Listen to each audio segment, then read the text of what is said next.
The Hat Trick by Fredric Brown.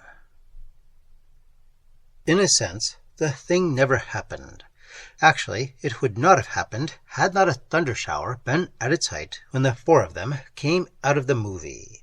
It had been a horror picture, a really horrible one, not trapdoor claptrap, but a subtle, insidious thing that made the rain-laden night air seem clear and sweet and welcome. To three of them. The fourth. They stood under the marquee, and May said, "Gee, gang, what do we do now? Swim or take taxis?" May was a cute little blonde with a turned-up nose, the better for smelling the perfumes she sold across a department store counter. Elsie turned to the two boys and said, "Let's all go up to my studio for a while. It's early yet." The faint emphasis on the word studio was a snapper. Elsie had had the studio for only a week, and the novelty of living in a studio instead of a furnished room made her feel proud and bohemian and a little wicked. She wouldn't, of course, have invited Walter up alone, but as long as there were two couples of them, it would be all right.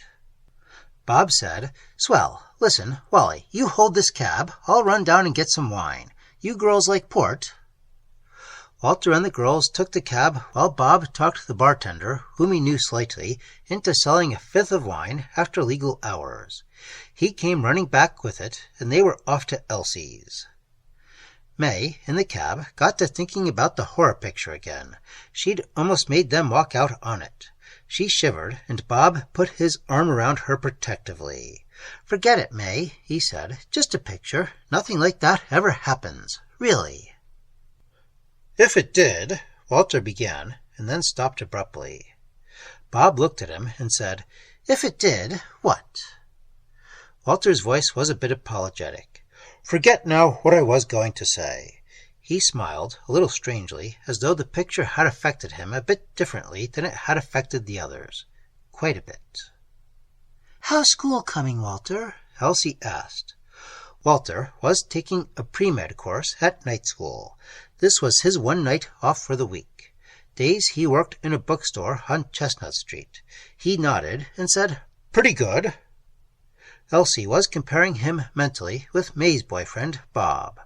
Walter wasn't quite as tall as Bob, but he wasn't bad-looking in spite of his glasses, and he was sure a lot smarter than Bob was, and would get further someday.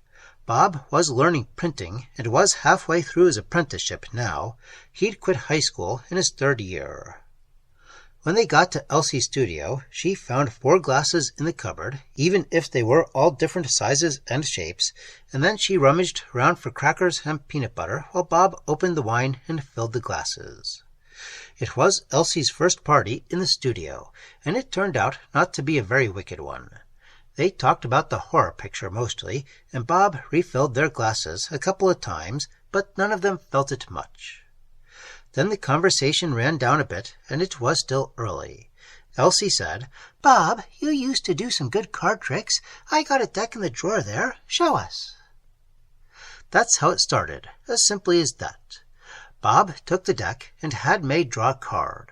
Then he cut the deck and had May put it back in at the cut, and let her cut them a few times, and then he went through the deck, face up, and showed her the card, the 9 of spades. Walter watched without particular interest. He probably wouldn't have said anything if Elsie hadn't piped up. "Bob, that's wonderful. I don't see how you do it." So Walter told her. "It's easy. He looked at the bottom card before he started, and when he cut her card into the deck, that card would be on top of it, so he just picked out the card that was next to it." Elsie saw the look Bob was giving Walter, and she tried to cover up by saying how clever it was, even when you knew how it worked.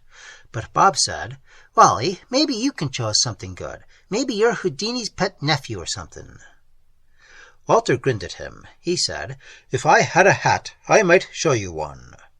It was safe. Neither of the boys had worn hats.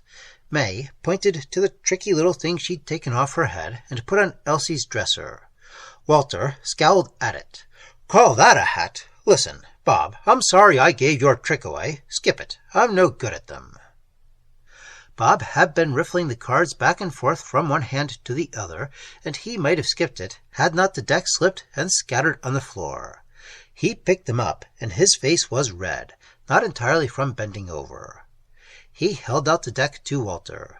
"You must be good on cards, too," he said. "If you could give my trick away, you must know some. Go on, do one." Walter took the deck a little reluctantly and thought a minute. Then, with Elsie watching him eagerly, he picked out 3 cards, holding them so no one else could see them, and put the deck back down. Then he held up the 3 cards in a V shape and said, "I'll put one of these on top, one on bottom, and one in the middle of the deck, and bring them together with a cut. Look, it's the 2 of diamonds, the ace of diamonds, and the 3 of diamonds." He turned them around again so the backs of the cards were towards his audience, and began to place them one on top of the deck, one in the middle, and... "Ah, I get that one," Bob said. "That wasn't the ace of diamonds, it was the ace of hearts, and you held it between the other 2, so just the point of the heart showed. You've got the ace of diamonds already planted on top of the deck." He grinned triumphantly. May said, "Bob, that was mean. Wally anyway let you finish your stunt before he said anything." Elsie frowned at Bob too.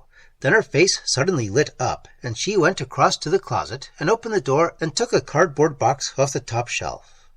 "Just remembered this," she said. "It's from a year ago when I had a part in a ballet at the social center. A top hat." She opened the box and took it out.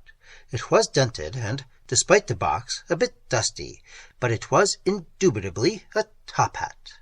She put it, on its crown, on the table near Walter. "You said you could do a good one with the hat, Walter," she said. "Show him." Everybody was looking at Walter, and he shifted uncomfortably. I was just kidding him, Elsie. It's been so long since I tried that kind of stuff when I was a kid and everything. I don't remember it." Bob grinned happily and stood up. His glass and Walter's were empty, and he filled them, and he put a little more into the girls' glasses, although they weren't empty yet. Then he picked up a yardstick that was in the corner and flourished it like a circus barker's cane. He said, "Step this way, ladies and gentlemen, to see the one and only Walter Beekman do the famous non-existent trick with the black top hat. And in the next cage we have—" "Bob, shut up," said May. There was a faint glitter in Walter's eye. He said, "For 2 cents, Sud." Bob reached into his pocket and pulled out a handful of change. He took 2 pennies out and reached across and dropped them into the inverted top hat.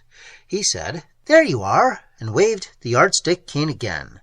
"Price only 2 cents, the 1/50th part of $1. Step right up and see the greatest prestidigitata on earth."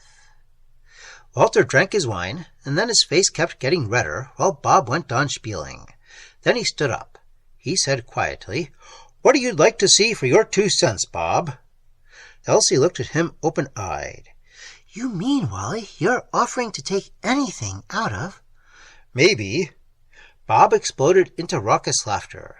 He said, "Rats!" and reached for the wine bottle. Walter said, "You asked for it."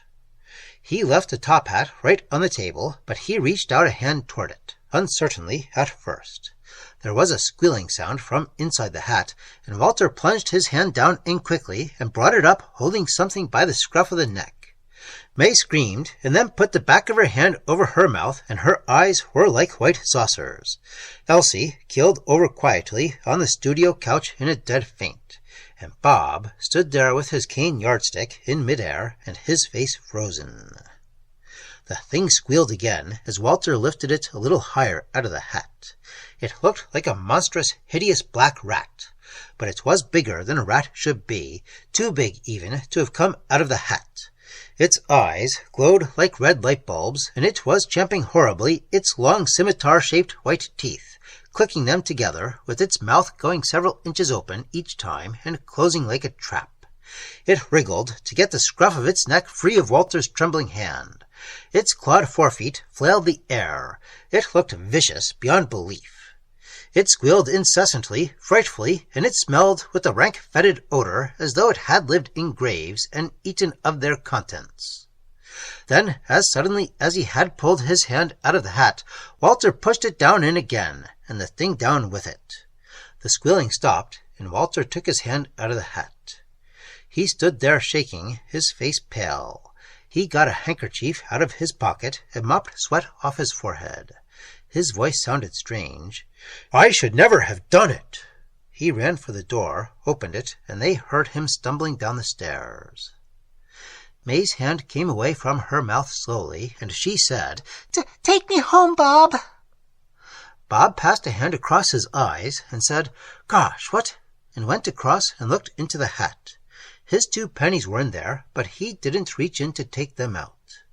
He said, his voice cracking once, "What about Elsie? Should we—" May got up slowly and said, "Let her sleep it off." They didn't talk much on the way home. It was 2 days later that Bob met Elsie on the street. He said, "Hi, Elsie," and she said, "Hi there." He said, "Gosh, that was some party we had at your studio the other night. We drank too much, I guess." Something seemed to pass across Elsie's face for a moment, and then she smiled and said, "Well, I sure did. I passed out like a light." Bob grinned back and said, "I was a little high myself, I guess. Next time I'll have better manners." May had her next date with Bob the following Monday. It wasn't a double date this time. After the show, Bob said, "Shall we drop in somewhere for a drink?" For some reason, May shivered slightly. "Well, all right, but not wine. I'm off wine. Say, have you seen Wally since last week?" Bob shook his head. "Guess you're right about wine. Wally can't take it either. Made him sick or something, and he ran out quick, didn't he? Hope he made the street in time." May dimpled at him. "You weren't so sober yourself, Mr. Evans. Didn't you try to pick a fight with him over some silly card tricks or something? Gee, that picture we saw was awful. I had a nightmare that night." He smiled. "What about?" "About a... Gee, I don't remember. Funny how real a dream can be, and still you can't remember just what it was." Bob didn't see Walter Beekman until one day, 3 weeks after the party, he dropped into the bookstore. It was a dull hour, and Walter, alone in the store, was writing at a desk in the rear. "Hi, Wally. What are you doing?" Walter got up and then nodded toward the papers he'd been working on. "Thesis. This is my last year pre-med, and I'm majoring in psychology." Bob leaned negligently against the desk. "Psychology, huh?" he asked tolerantly. "What are you writing about?" Walter looked at him a while before he answered. "Interesting theme.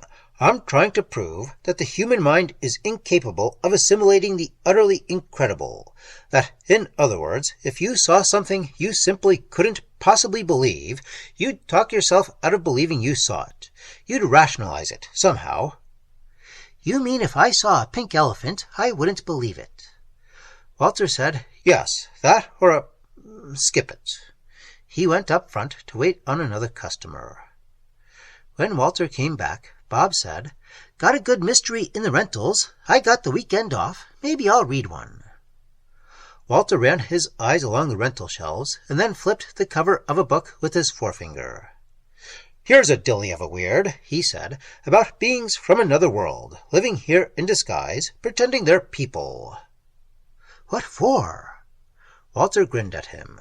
"Read it and find out. It might surprise you." Bob moved restlessly and turned to look at the rental books himself. He said, I'd rather have a plain mystery story. All that kind of stuff is too much hooey for me." For some reason he didn't quite understand, he looked up at Walter and said, "Isn't it?" Walter nodded and said, "Yeah, I guess it is."